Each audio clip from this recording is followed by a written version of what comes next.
Papanoorin natin ang introduction video ni Jenna Rose Calambro representing Balay-Balay Bukidnon for Miss Pearl of the Orient Philippines 2025.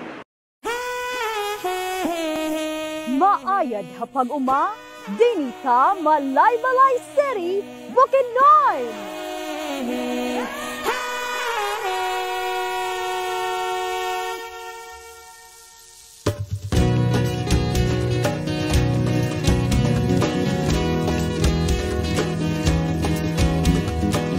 Yan ang Jenna Rose Calambro from Cool Place to Warm People, Sakata, Malay-Balay. Sakata sa Malay-Balay, Sakata sa Malay-Balay, isinggita sa tanan, sa kanata sa... Ako usa ka babayeng Pilipina, nagikan sa dako ug malipayong panimalay.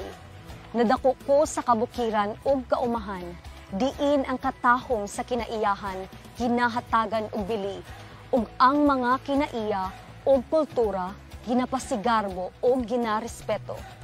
Isip usa ka laga, dinita Bukidnon, gatuo ako, nga dili kwarta og itsura ang sukod sa tawo, kundi ang iyang kasing-kasing og binuhatan. Yan ang Miss Pearl of the Orient Philippines, Malay-Balay City, Bukidnon! Alam mo, nagustuhan ko dun sa video niya, yung energy niya, yung conviction niya, yung love niya for Malay-Balay Bukidnon, it reminds me of Attorney Daling. Di ba? Sabi ko nga, parang requirement ba sa Malay-Balay Bukidnon yung pagiging yung enunciation, yung may conviction sa salita, yung parang, ooh! And kaabang-abang siya for this year's competition, and also, ang ganda nung ulay, ang ganda talaga ng Malay-Balay. Like, for ecotourism, it's alam very mo yun, rich.